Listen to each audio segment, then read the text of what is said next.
CTET UP TET की तैयारी गणित विषय पर, जिसमें इजी गणित चैनल पर मैं हूं इंद्रसेन सिंह। और आपका जो वीडियो चल रहा है लघुत्तम समापवर्तक और लघुत्तम समापवर्त और महत्तम समापवर्तक पर, तो आज का जो हमारा पार्ट है इस पर हम स्टार्ट करें क्वेश्चन नंबर 1 से। 10, 15 और 20 का लसाअ क्या है?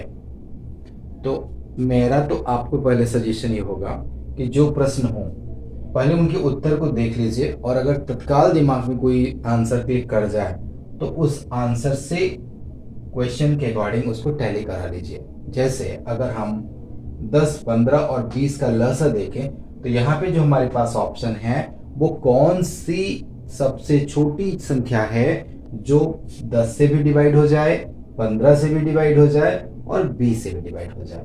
तो आप इन तीनों के हिसाब से देख लीजिए, क्या वो 60 है, क्या वो 40 है, क्या वो 30 है या क्या वो 20 है। तो 20, 30 और 40 ये तीनों ऑप्शन इसमें नहीं है, तो निश्चित रूप से वो संख्या होगी 60।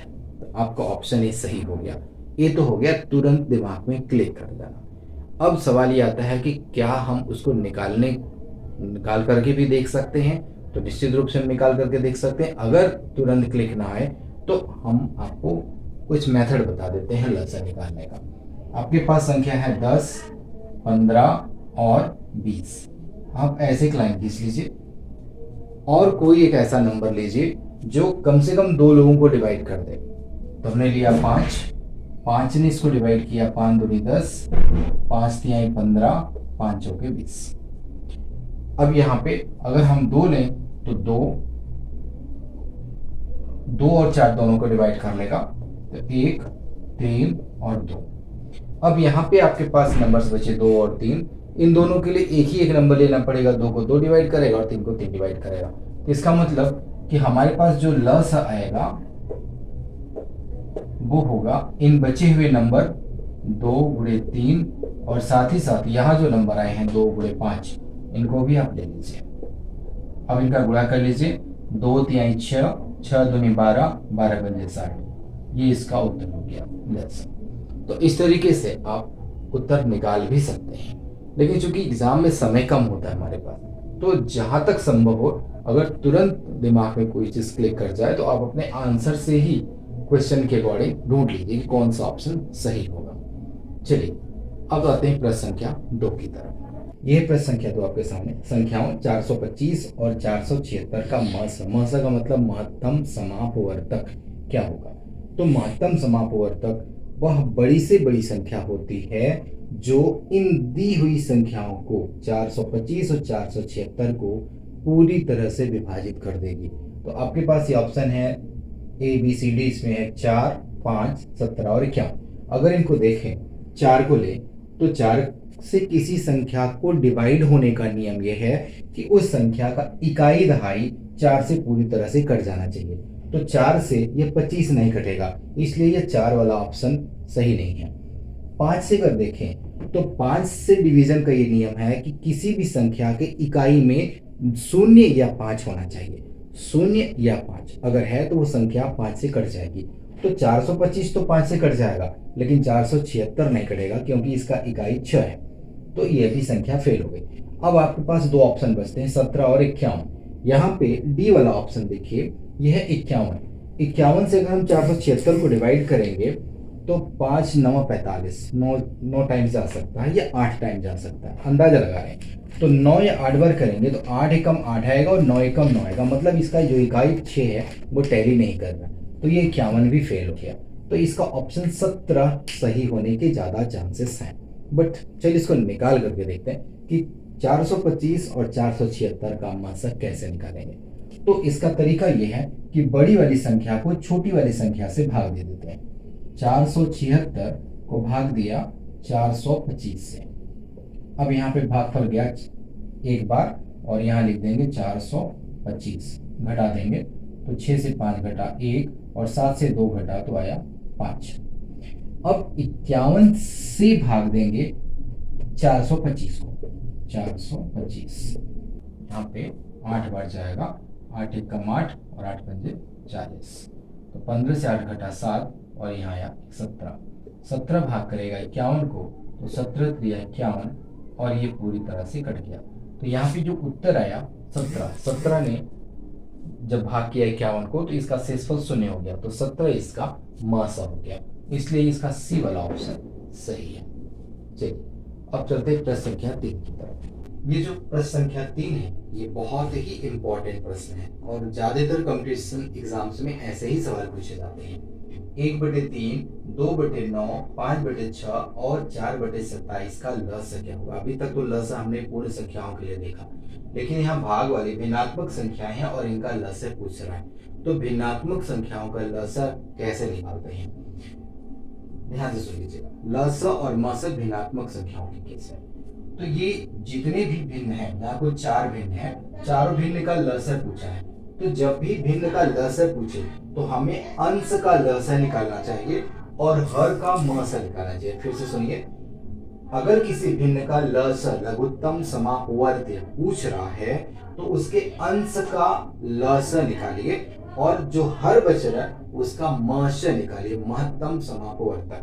तो हमें 1, 2, 5 और 4 का लसाअ निकालना है। और जब ये लसाअ निकालेंगे आप निकालिएगा 1, 2, 5 और 4 का लसाअ, तो ये आएगा 20। और हर 3, 9, 6 और 27 का मासाअ निकालना है। 3, 9, 6 और 27 का मासाअ, महत्तम समापवर्तक। तो 3, 9, 6, 27 ये चारों संख्याओं का जो मासाअ आएगा वो आएगा 3, क्योंकि 3 वो मैक्सिमम बड़ी से बड़ी संख्या होगी जो इन सब को पूर्णतया विभाजित कर देगी, 3 को, 9 को, 6 को और 27 को।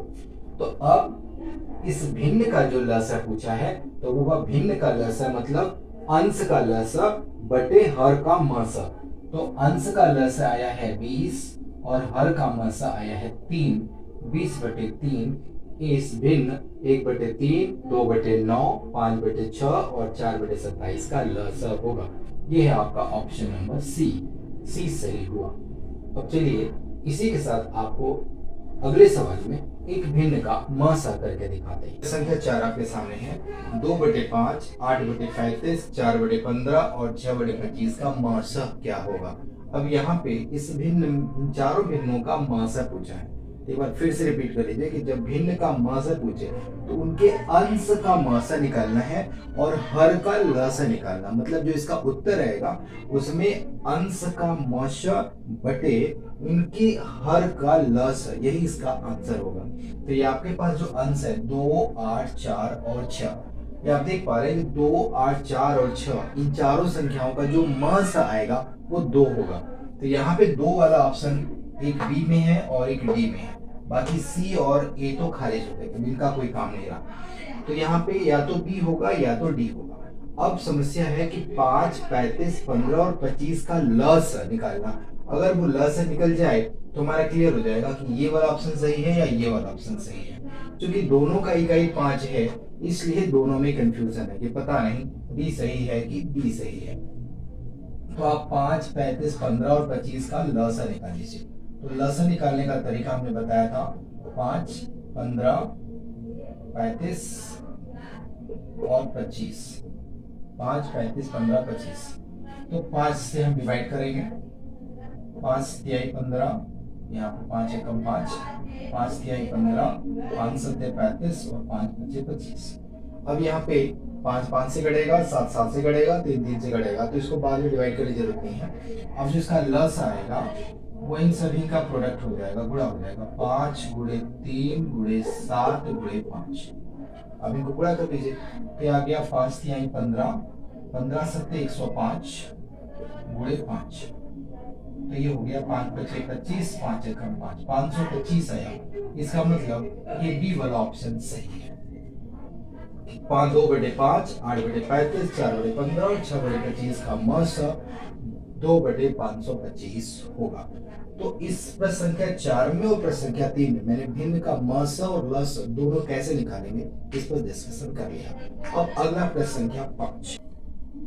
ये प्रश्न संख्या 5 आपके सामने है। दो संख्याओं का लसाअ 525 है और उन्हीं दोनों संख्याओं का मासाअ 35 है।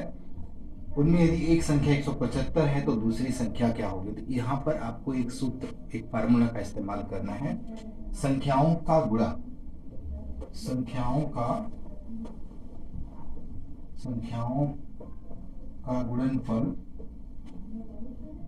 गुणनफल या गुणा उनके मस और लस के गुणनफल के बराबर होता है। मस और लस का गुणनफल उतना ही होगा जितना उन संख्याओं का गुणा होगा। तो अगर एक संख्या है 175 और दूसरी संख्या पता नहीं, जो हमने x लिखा है, वो उनका मस 35 और लस 525 के गुणनफल के बराबर है। तो यहाँ पे x का मान निकालना है। तो x का मान होगा 35 गुणे 525 भागे 175। और जब इसको आप सॉल्व करेंगे तो 25 सत्ते 175, 25 दूना 50, 25 एकम 25, 21, ये हुआ 7 एक 21। और इसको गुणा करेंगे तो 3 पच्चे 15, 3 तिया 9 1 10, 105 आया। और 105 इसमें डी वाला ऑप्शन सही हो गया। तो इस तरीके से आज 5 प्रश्नों के माध्यम से मैंने ये महत्तम समापवर्तक और लघुत्तम समापवर्तक के प्रश्नों को लेने का प्रयास किया। अगर वीडियो अच्छा लगा हो तो लाइक करिएगा, चैनल पर नए हो तो चैनल को सब्सक्राइब जरूर कर लीजिएगा, क्योंकि सीटेट से रिलेटेड क्वेश्चंस मैं लगातार आपको बता रहा हूँ। और आने वाले समय में मैं प्रैक्टिस सेट से आपको पिछले साल के जो प्रश्नोत्तर हैं, पिछले साल के जो पेपर था, उसको सॉल्व भी कराऊंगा। Thank you.